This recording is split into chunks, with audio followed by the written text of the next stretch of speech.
Topper ಆಗೋಕ್ಕೆ 3 ಕಾರಣ.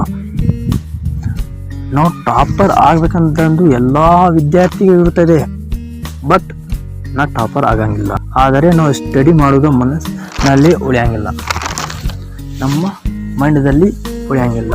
Mind power very very important. ನಾವು ಯಾವುದೇ ವಿಷಯ ಓದಲಿ ಮನಸ್ಸಿನಲ್ಲಿ ಉಳಿಬೇಕು, ಅದು ವೆರಿ ವೆರಿ ಇಂಪಾರ್ಟೆಂಟ್. ಎಲ್ಲ ಓದುವಾಗ ಮೊಬೈಲ್ ಫೋನ್ ಸೈಲೆಂಟ್ ಇರಬೇಕು. ಟ್ರಿಕ್ ನಂಬರ್ 1, ನಾವು ಸಮಯ ಒಂದು ನಿಯತವಾಗಿ ಓದಬೇಕೆಂದು ಕೊಂಡಿರಬೇಕು. ನಾವು ಸ್ಟಡಿ ಮಾಡುವಾಗ ಮೊಬೈಲ್ ಫೋನ್ ನೋಡಬಾರ್ದು. ನಾವು ಸ್ಟಡಿ ಮಾಡ್ತೀವಿ, ಬೇಜಾರಾಕೈತಿ. ಸ್ಟಡಿ ಒಂದು ಚಾಪ್ಟರ್ ಓದ್ತೀವಿ, ಒಂದು ಲೆಸನ್ ಓದ್ತೀವಿ, ಬೇಜಾರಾಕೈತಿ, ಬೇಸರ ಬರ್ತೈತಿ. ಬೇಸರ ಬಂದಾಗ ನಾವು ಮೊಬೈಲ್ ನೋಡಾಕತ್ತೀವಿ, ಇದು ದೊಡ್ಡ ತಪ್ಪನೇ ಆಗ್ತದೆ. 5 ನಿಮಿಷ 10 ನಿಮಿಷ ಕೂತು ವಿಶ್ರಾಂತಿ ತಗೊಂಡ್ಕಿಸಿಂದ ಒಂದು ಟೀಯನ್ನು ಕುಡಿಬೇಕು.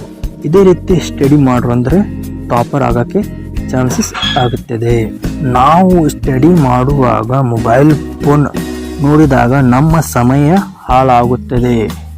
ಸಮಯ ಹಾಳು ಹೆಂಗಾಗುತ್ತೆ ಅಂದರೆ, ನಾವು ಮೊಬೈಲ್ ಫೋನ್ 5 ನಿಮಿಷ ನೋಡ್ತೀವಿ ಎಂದು ನಾವು ಕೂತಿರ್ತೇವೆ.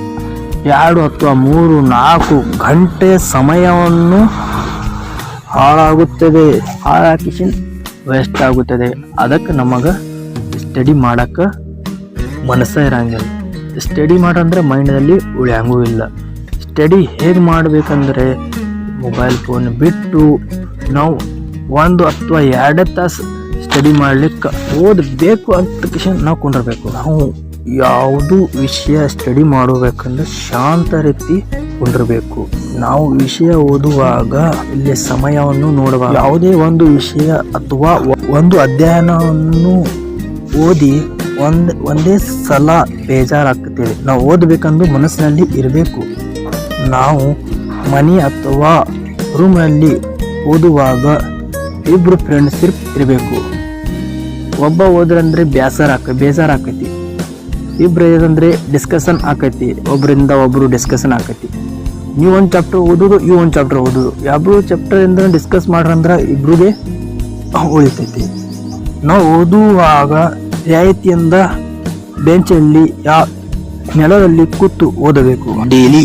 ಡೈಲಿ ನಾವು ಹರಿಯೋದ್ರಿಂದ ಸಂಜೆ ಮಟ್ಟ ಓದಿ ಒಂದು ರಿವಿಷನ್ ಮಾಡಬೇಕು. 1 ಅಧ್ಯಾಯ 2 ಅಧ್ಯಾಯ, 1 ಚಾಪ್ಟರ್ 2 ಚಾಪ್ಟರ್, 1 ಲೆಸನ್ 2 ಲೆಸನ್, ಓದಿ 1 ಆನ್ಸರ್ 2 ಆನ್ಸರ್, ಓದಿ ಅಟ್ ರಿವಿಷನ್ ಮಾಡಬೇಕು. ಡೈಲಿ ನೀವು ರಿವಿಷನ್ ಮಾಡ್ಕೋತಿರ್ದಂದ್ರೆ ನಿಮ್ಮ ಮನಸ್ಸಲ್ಲಿ, ನಿಮ್ಮ ಮೈಂಡಲ್ಲಿ ಇರುತ್ತದೆ. ಇದು ರೀತಿ ನೀವು ಫಾಲೋ ಮಾಡ್ರಂದ್ರೆ ನೀವು 100% ಟಾಪರ್ ಆಗೋಕ್ಕೆ ಚಾನ್ಸಸ್ ಐತಿ.